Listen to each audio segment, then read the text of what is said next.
Hi friends, welcome to Amazon. Today நம்ம சமையலில் பார்த்தீங்கன்னா 3 டீஸ்பூன் ரவையும் 1 லிட்டர் பால் வச்சு டக்குன்னு ஒரு ரவை பாயசம் தான் ஃப்ரெண்ட்ஸ் பண்ண போகிறோம்.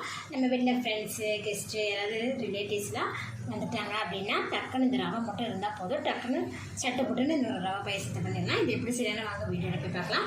வீடியோக்குள்ளே பார்க்க வேண்டியது இருக்கிறீங்க. அமேசான் சேனல் சப்ஸ்கிரைப் பண்ணிக்கிறேன்னா சப்ஸ்கிரைப் பண்ணிக்கோங்க. வீடியோவை ஸ்கிப் பண்ணாமல் பாருங்கள். ரவை பாயசம் பண்ணுறதுக்கு பேன் சூடான இதில் 2 டீஸ்பூன் அளவுக்கு நெய் சேர்த்துக்கோங்க. நெய் சூடான இதில் தேவையான அளவுக்கு முந்திரி திராட்சை பாதாம் பருப்பு எடுத்துருக்கோம். முந்திரி திராட்சை பாதாம் பருப்பு எல்லாமே பார்த்திங்கன்னா நல்லா நெய்யில் ஃப்ரை ஆனது மாதிரி எடுத்துருவோம். 3 டீஸ்பூன் அளவுக்கு வெள்ளை ரவை. ரவையை பார்த்திங்கன்னா லைட்டாக வறுத்துட்டோம். இப்போ இதில் 1/4 கப் அளவுக்கு 1/4 கப் அளவுக்கு தண்ணி சேர்த்துட்டு பார்த்திங்கன்னா நல்லா மிக்ஸ் பண்ணி விட்டுட்டோம்.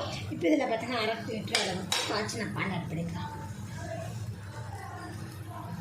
பால் சேர்த்ததுமே இது நல்லா கலந்து விட்டுருங்க கட்டி இல்லாமல். ரவையை பார்த்திங்கன்னா பாலில் கட்டி இல்லாமல் நல்லா மிக்ஸ் பண்ணிவிட்டேன் பாருங்கள். இது 5 நிமிஷம் நம்ம நல்லா பாயில் பண்ணிக்கலாம். இது கூட பார்த்திங்கன்னா 2 தட்டி வச்சு 2 ஏலக்காய் சேர்த்துட்டேன். கூடவே பார்த்திங்கன்னா தேவையான அளவுக்கு சுகர் பார்த்திங்கன்னா நம்ம 3 டீஸ்பூன் தான் ரவை எடுத்துருக்கோம். அதனால் பார்த்திங்கன்னா 3/4 கப் அளவுக்கு மேலே சேர்த்துருக்கேன். ஏலக்காய் சர்க்கரை எல்லாம் சேர்த்துட்டு இது நல்லா கலந்து விட்டுருங்க. ஹை ஃப்ளேம்லேயே வச்சு இது நல்லா பாயில் பண்ணிட்டு பாருங்கள். ரவை பார்த்திங்கன்னா பாலில் நல்லாவே பயிற்சி பாருங்கள். எண்ணெய் நெய் பார்த்திங்கன்னா முட்டை நெய் பார்த்திங்கன்னா 2 மேலே வந்துச்சு. இப்போ இது கூட பார்த்திங்கன்னா நம்ம நெய் வச்சு வச்சுருக்கிற முந்திரி திராட்சை பாதாம் பருப்பு இதை ஆட் பண்ணிடுவோம். அதான் சிட்டான நம்மளோட ரவை பாயசம் பார்த்திங்கன்னா சூப்பராகவே ரெடி ஆகிடுச்சு ஃப்ரெண்ட்ஸ். இப்போ நான் ஸ்டவ் ஆஃப் பண்ணிடுறேன்.